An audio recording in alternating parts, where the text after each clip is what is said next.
Kak. Waalaikumsalam, silakan masuk Jolin. Selamat pagi, Kak. Pagi, Jolin silakan duduk. Iya, baik, Kak. Terima kasih. Ya, sama-sama. Wah, kakak senang sekali hari ini bisa ketemu sama Jolin. Kabarnya Jolin hari ini bagaimana? Baik? Tidak baik, Kak. Kalau kakak boleh tahu, kenapa kabarnya Jolin tidak baik? Ada hal yang mengganggu Jolin? Entahlah, Kak. Saya merasa sangat bingung, sedih, dan muak. Oh, iya, Kak. Kalau boleh tahu, kenapa Kakak memanggil saya ke sini? Kakak memahami apa yang Jolin rasakan dan kakak ucapkan terima kasih karena Jolin sudah bersedia menemui kakak. Adapun maksud kakak memanggil Jolin ke ruangan kakak ini karena akhir-akhir ini kakak menerima laporan dari guru-guru mata pelajarannya Jolin. Katanya semangat belajarnya Jolin itu berkurang, mundur dibanding sebelum masa pandemi. Jadi katanya semenjak masa pandemi ini semangatnya Jolin berkurang dalam belajar. Mereka khawatir kalau terus seperti ini semangatnya Jolin tidak meningkat kembali, nilainya Jolin akan turun, peringkatnya Jolin akan turun. Jadi makanya kakak panggil Jolin ke sini. Kakak mau dengar ceritanya Jolin kenapa sampai ada laporan seperti ini yang masuk kepada kakak. Tapi mungkin sebelum kita masuk ke masalah laporan guru-guru Jolin, karena tadi Jolin mengatakan bahwa Jolin itu ada rasa bingung, sedih, dan muak. Jadi mungkin sebelum kita masuk ke masalah yang kakak maksud tadi, kakak mau dengar ceritanya Jolin dulu terkait rasa bingungnya Jolin, rasa sedihnya Jolin, dan muaknya Jolin ini kenapa? Boleh kakak dengar ceritanya? Iya, Kak. Saya pikir juga begitu. Saya rasa saya sudah tidak bisa lagi untuk menyimpan ini sendirian. Dan sebenarnya hal yang mengganggu perasaan saya ini juga berhubungan dengan laporan dari guru-guru yang kakak sebut tadi.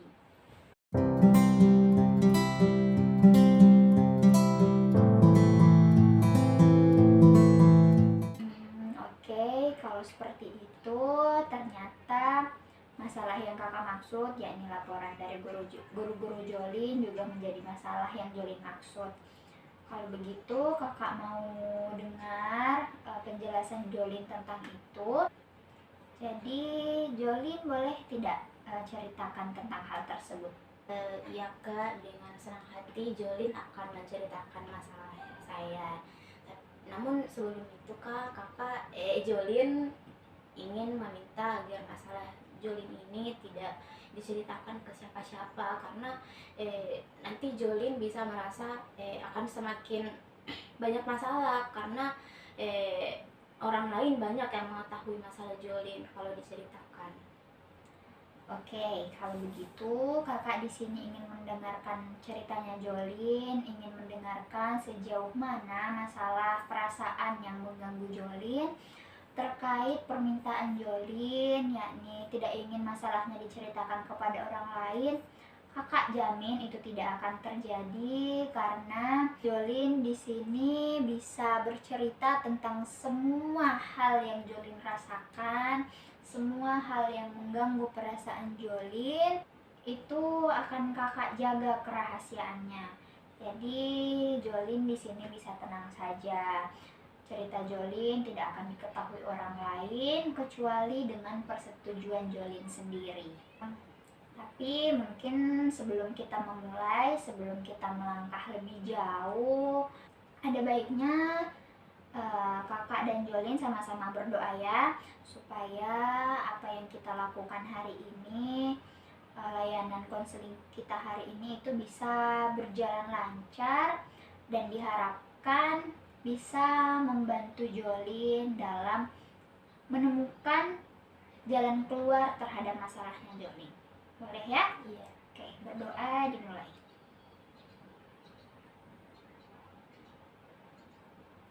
Doa selesai. Oke, doanya selesai Jolin? Sudah, Kak. Oke, baik, selanjutnya kakak akan jelaskan apa yang akan kita lakukan hari ini. Jadi hari ini kakak memanggil Jolin karena kita akan melakukan konseling individual. Sebelumnya Jolin pernah melaksanakan konseling individual? Belum kak. Oke, kalau begitu kakak akan jelaskan apa itu konseling individual.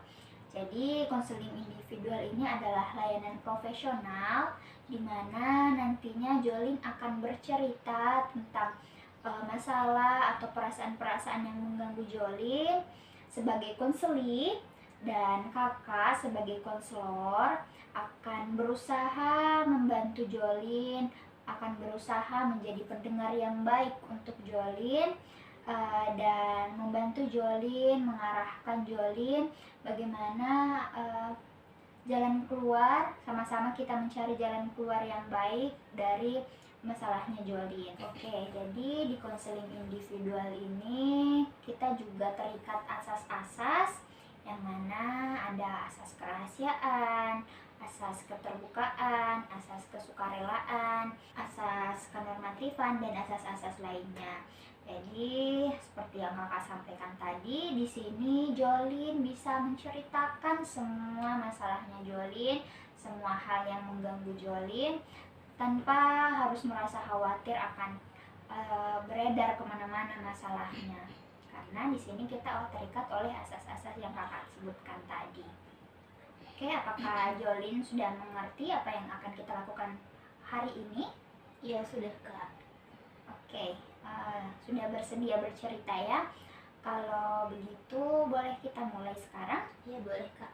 Oke, kalau begitu silahkan Jolin mulai ceritanya. Saya tidak tahu harus mulai dari mana kak. Saya merasa muak dengan diri saya sendiri. Bisa Jolin ceritakan kenapa Jolin bisa sampai muak dengan diri Jolin sendiri?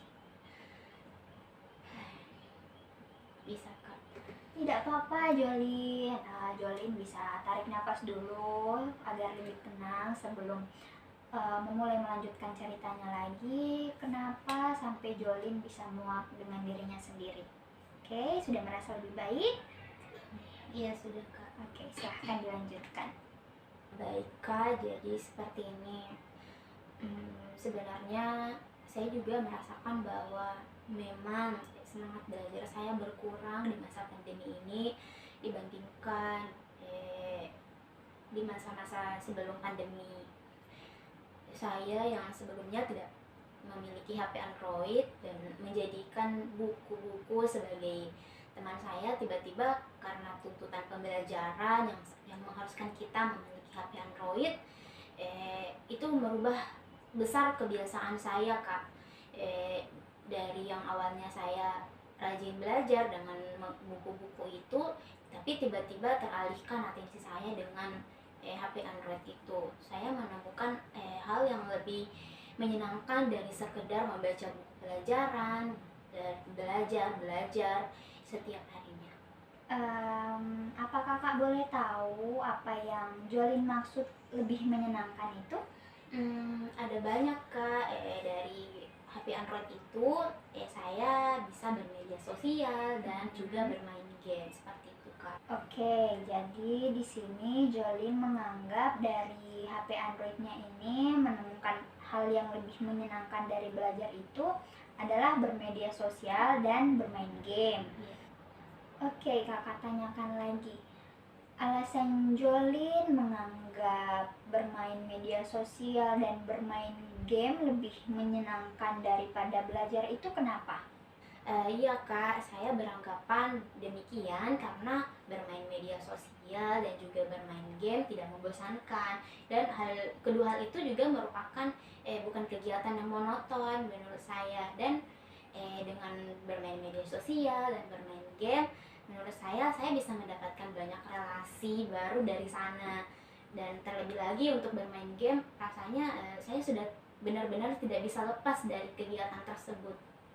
Oke, kenapa Jolin beranggapan bahwa Jolin sudah benar-benar tidak bisa lepas dari bermain game? Karena saya merasa bahwa saya memiliki potensi di sana Kak. Setelah saya memasuki dunia game online ini, apalagi di selama masa pandemi ya Kak, kita cuma di rumah aja. Saya sering mengikuti turnamen-turnamen dan saya berhasil memenangkannya. Karena itu saya ingin terus mengembangkan hal itu yang tentunya dengan terus bermain game Kak, seperti itu sih. Wah, keren ya Jolin bisa menang turnamen game. Tapi apakah karena hal tersebut sehingga Jolin tidak merasa bersalah untuk menyampingkan tugas-tugas sekolahnya Jolin atau tanggung jawab Jolin sebagai siswa di sini? Bukannya merasa tidak bersalah sih Kak, tapi saya berpikir untuk mementingkan mengasah skill bermain game saya untuk menjadi semakin baik. Itu bukan suatu kesalahan yang besar Kak menurut saya, dan saya memang harus meluangkan waktu untuk itu, untuk mengasah skill saya untuk lebih dalam lagi sehingga saya bisa memenangkan turnamen-turnamen selanjutnya.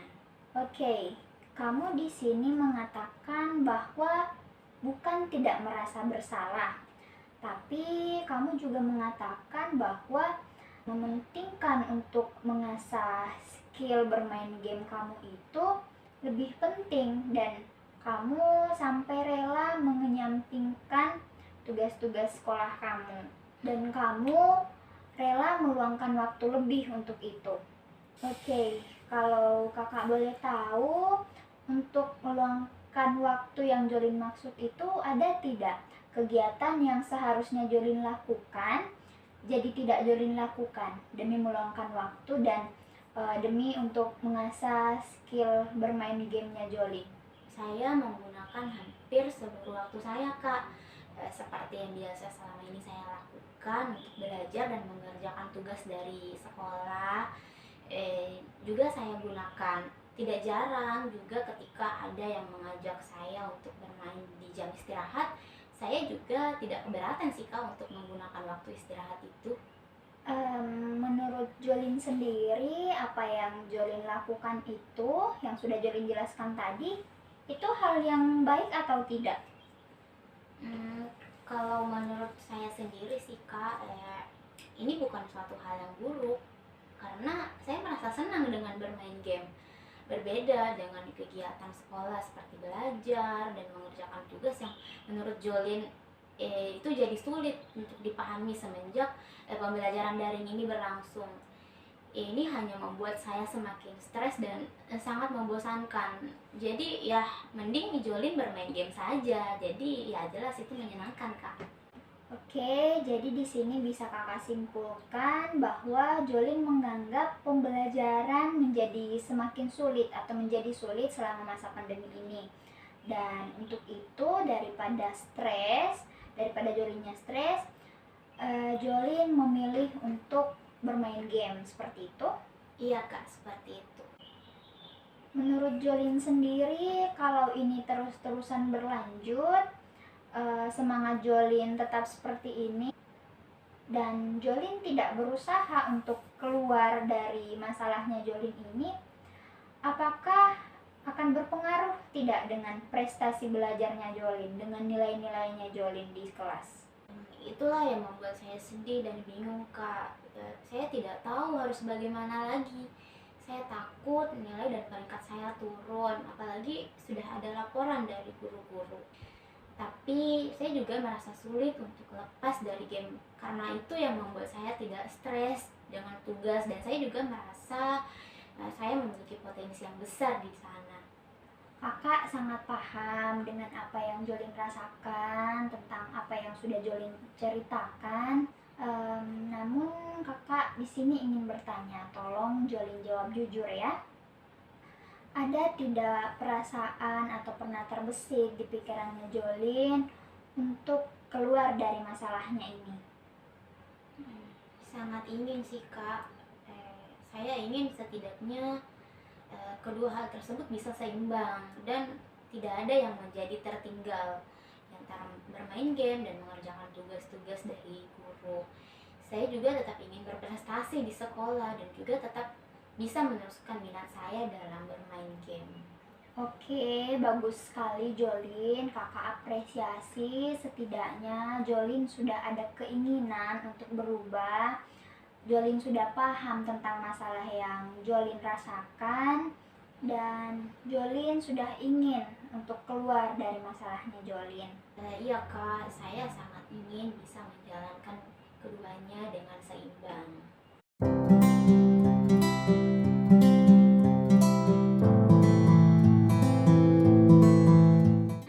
Oke Jolin, mungkin hari ini kita cukupkan sampai di sini dulu. Setidaknya kita sudah sama-sama tahu, kakak sudah tahu masalahnya Jolin.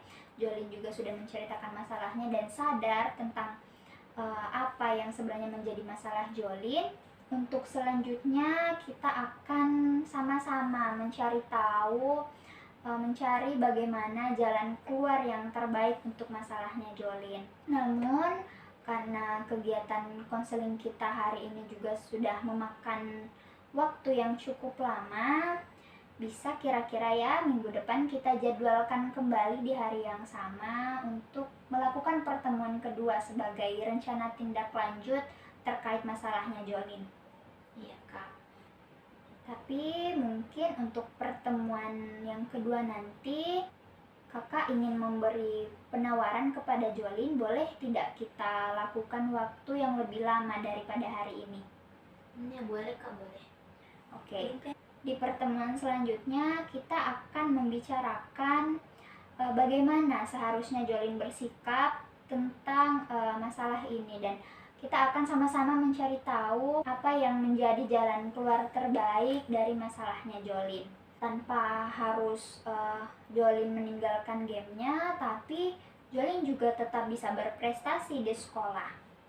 Sekarang kakak persilahkan Jolin untuk kembali ke kelas, karena setelah ini juga masih ada pelajaran lain kan? Iya kak. Baik kak, terima kasih sudah mau mendengarkan keluh kesah dari permasalahan dari Jolin. Jolin pamit kak. Oke. Assalamualaikum. Waalaikumsalam. Sampai jumpa di pertemuan berikutnya ya Jolin.